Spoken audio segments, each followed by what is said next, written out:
Good morning, student. Today we start our new topic, objectives of motivation. Motivation means employee को encourage करना monetary and non-monetary sources से, जिससे कि वो full efficiency पर effectively तरीके से वर्क करने को इंस्पायर हो. ये हमारा मोटिवेशन होता है. इसके ऑब्जेक्टिव क्या होते? Main purpose of motivation is to encourage people in achieving organizational goals. Beside this, motivation has other objectives also. Main purpose होता है कि जो हमारे ऑर्गेनाइजेशन में जो ह्यूमन रिसोर्सेज है उसको इनकरेज करना टू अचीविंग द गोल्स. इसके अलावा भी कुछ और ऑब्जेक्टिव्स होते हैं. The various objectives of motivation can be enumerated as under. First, to encourage the employees for action, उनको काम करने के लिए इनकरेज करना. Second, to solicit cooperation from employees में कोऑपरेशन लाना. To satisfy the needs of the people, needs को satisfy करना. Fourth, to develop healthy human relations and strengthen them, उनको हेल्दी रिलेशन बनाना और उनको और स्ट्रेंथन देना. To strengthen employees moral, employees के मॉरल को और स्ट्रेंथन करना. To improve employees efficiency and sustain it, उसको बनाए रखना, इम्प्रूव करना. और to ensure the job satisfaction of the employees के जॉब सेटिस्फेक्शन को इंश्योर करना कि हमारे यहाँ काम करने वाले वर्कर्स, एम्प्लॉयज़, मिडिल लेवल के मैनेजर, टॉप लेवल के मैनेजर, लोअर लेवल के मैनेजर, सब हमारे सेटिस्फाई है या नहीं है. 8, for efficient and effective utilisation of human resources, human resources का इफ़ेक्टिव यूटिलाइजेशन करना. For efficient and effective utilisation of human resources, motivation का ऑब्जेक्टिव होता है कि हम रिसोर्सेज का, ह्यूमन रिसोर्सेज का इफ़िशिएंट एंड इफ़ेक्टिव यूटिलाइजेशन करें. 9, for achieving the organisational goal, organisation के गोल को अचीव करने के लिए, that is the objective of motivation. Any 5 point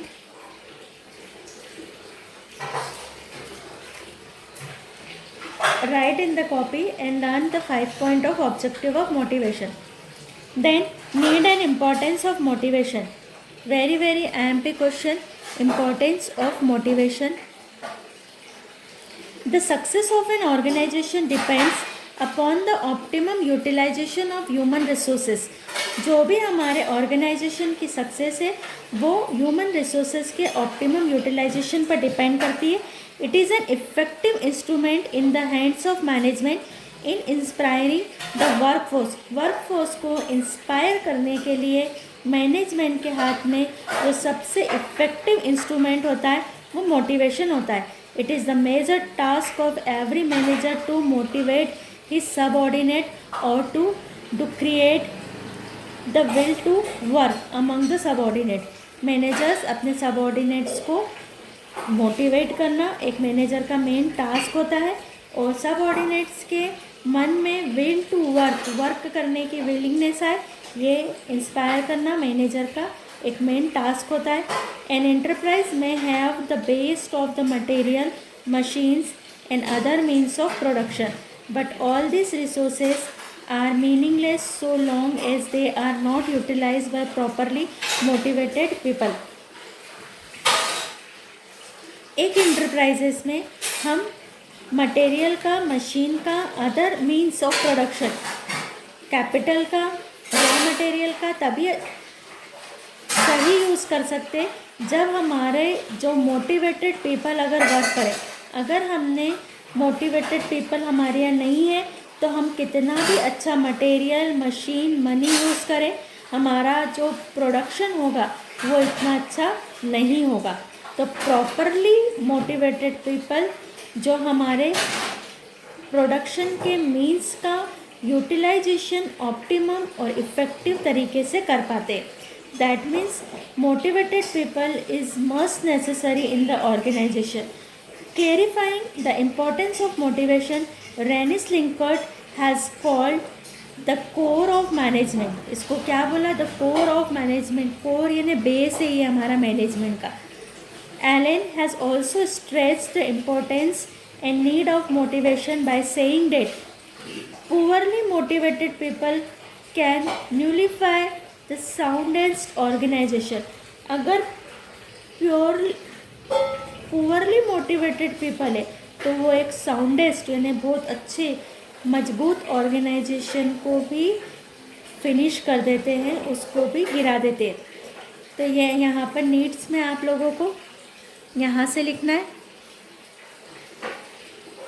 workforce.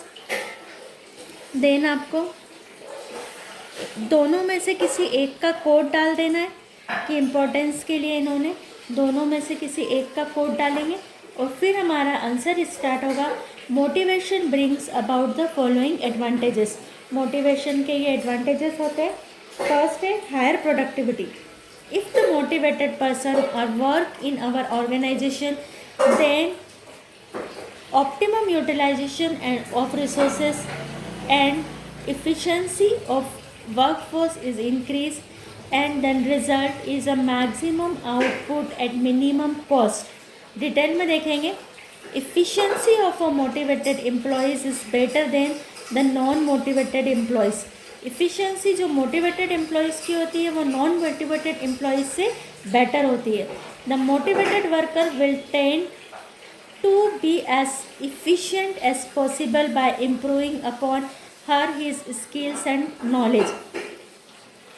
जो मोटिवेटेड वर्कर होते हैं वो अपने स्किल्स से अपने नॉलेज से इफ़िशिएंट और पॉसिबल यूज़ करते हैं मटेरियल्स का, मेथड का, मशीन का, जिससे कि वो इम्प्रूव अपनी और स्किल्स और नॉलेज को इम्प्रूव करते हैं. This will result in increase productivity in the organisation.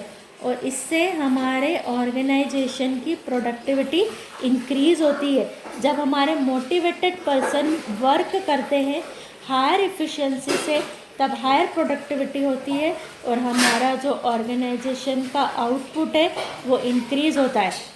Second willingness to work करने की इच्छा. विलिंगनेस काम करने की इच्छा शक्ति. Willingness to work. Motivation creates will to work among the workers. Workers के बीच काम करने की इच्छा बढ़ जाती है. The willingness will bring greater satisfaction and better coordination. Willingness से ग्रेटर सेटिस्फेक्शन आता है और बेटर कोऑर्डिनेशन हमारे ऑर्गेनाइजेशन में आता है. Third high moral. Motivation boost moral of subordinate. जो मोटिवेशन होता है वो सब ऑर्डिनेट्स के मॉरल को बूस्ट करता है, बढ़ाता है. They feel sense of pride. उनमें प्राइड का सेंस आता है. Will the seniors offer them incentives for doing the work. जब उनको सीनियर्स कुछ काम करने के लिए इंसेंटिव्स प्रोवाइड करते हैं तो उनका प्राइड बढ़ता है. High morale keeps them satisfied. और हाई मॉरल उनको सेटिस्फाई रखता है. And they show the higher sense of commitment for their enterprises. और फिर वो अपने इंटरप्राइजेस के साथ उनका जो हायर सेंस ऑफ कमिटमेंट है वो शो करते हैं. Fourth point better industrial relation. By the motivation our employees are satisfied. Then not only our employees satisfied, our workforce, our managers are also be satisfied, and then better industrial relation are developed between the employers and employee. Motivation encourage cordial friendly relation between the employers and employee. employers और employees के बीच में relation cordial relation and friendly relation develop होते by the use of motivation. Workforce feel their own growth with the growth and prosperity of the organization. Workers के मन में ये feeling आती है कि उनकी ग्रोथ ऑर्गेनाइजेशन की ग्रोथ और ऑर्गेनाइजेशन की प्रॉस्पेरिटी से रिलेटेड है. अगर ऑर्गेनाइजेशन की प्रॉस्पेरिटी और ग्रोथ होगी तो वर्कर्स की ग्रोथ भी अपने आप होगी. वेरी इंपॉर्टेंट 4 पॉइंट है. हमको आगे के चारों पॉइंट लेना ही है आंसर में. हम इन पॉइंट्स को छोड़ नहीं सकते. तो 4 पॉइंट आपको यहाँ से लेना है स्टार्टिंग के. देन फिफ्थ है हमारा reduction in supervision. When motivated employees are work in enterprise, then supervision work हमारा कम हो जाता है, क्योंकि मोटिवेटेड है, उनके मन में काम करने की इच्छा है, तो वो अपना काम अपनी पूरी इफ़ेक्टिव तरीके से, अपनी पूरी एबिलिटी, अपनी कैपेबिलिटी के साथ में करते हैं. Motivated employees need less supervision and control. उनको हमको सुपरवाइज और कंट्रोल करने की ज़रूरत नहीं होती है. They understand their duties and fulfil the best of their abilities. वो अपनी ड्यूटीज़ को समझते हैं और उसको फुलफिल करते हैं. 6. Facilitates achievement of objectives. जो ऑब्जेक्टिव्स है ऑर्गेनाइजेशन को, उनको अचीव करने में हेल्प करते हैं. Motivation generate the interest of the individuals in work. Work में इंडिविजुअल का इंटरेस्ट इंक्रीज़ हो जाता है. They do the work with interest and zeal. वो इंटरेस्ट और ज़ील के साथ में वर्क करते. This help them to achieving the individual and enterprises objective. और इसी से हमारे इंडिविजुअल के और इंटरप्राइजेस के ऑब्जेक्टिव अचीव होते. 7. Better utilisation of resources. Resources का बेटर यूटिलाइजेशन होता है. The motivated workers would handle machines and material properly. वो मशीन्स और मटेरियल को प्रॉपरली हैंडल करते हैं. They would ensure their better utilisation and reduction of wastage and scrap. वो उनके बेटर यूटिलाइजेशन को इंश्योर करते हैं, उनका वेस्टेज और स्क्रैप को रिडक्शन करते हैं, जिससे कि कम से कम वेस्टेज, कम से कम स्क्रैप पर हमारा प्रोडक्शन पॉसिबल होता है. और जब हमारा वेस्टेज कम होता है, स्क्रैप कम निकलता है, तो हमारा दैट मीन्स हम रिसोर्सेज का बेटर यूटिलाइजेशन कर रहे हैं और हमारी कॉस्ट ऑफ प्रोडक्शन उससे कम होती है, जिससे मार्केट में हम कंपटीशन को ईजीली फेस कर पाते हैं. 8 point of importance. Effective utilisation of human resources. Motivation activates employees and improves their moral and secure their loyalties for the organization. Motivation से हमारे जो एम्प्लॉयज़ हैं वो एक्टिवेट होते हैं, उनका मॉरल इम्प्रूव होता है, उनमें रॉयल्टी इम्प्रूव होती है, परमानेंटली वो ऑर्गेनाइजेशन के साथ में वर्क करना चाहते हैं. It improve the efficiency of work performance. और इससे हमारे वर्क परफॉर्मेंस की एफिशिएंसी इम्प्रूव होती है. 9 point. Stability in workforce. The motivated worker have less number of problems against the management. जो motivated employees होते हैं उनको मैनेजमेंट से बहुत कम प्रॉब्लम होती है. They are contented with their working condition. वो अपनी वर्किंग कंडीशन से सेटिस्फाई होते हैं. And are loyal and committed to the organisation. और अपने ऑर्गेनाइजेशन के लिए लॉयल रहते. As a result the rate of absenteeism gets reduce. और एब्सेंटिज्म की जो रेट है वो रिड्यूस हो जाती है. 10 point. Less problem in introducing changes.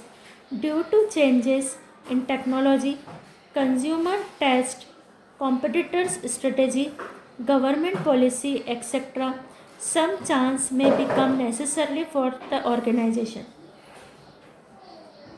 जो अकॉर्डिंग टू टाइम जो टेक्नोलॉजी में चेंज होता है, कंज्यूमर के टेस्ट में जो चेंज आता है, कॉम्पिटिटर की स्ट्रेटेजी जो चेंज होती है, गवर्नमेंट की पॉलिसीज जो चेंज होती है, वो ऑर्गेनाइजेशन के लिए उनको समझना ज़रूरी होता है. Employees may not take this changes positively. और एम्प्लॉयज़ इन चेंजेस को पॉजिटिवली नहीं लेता है.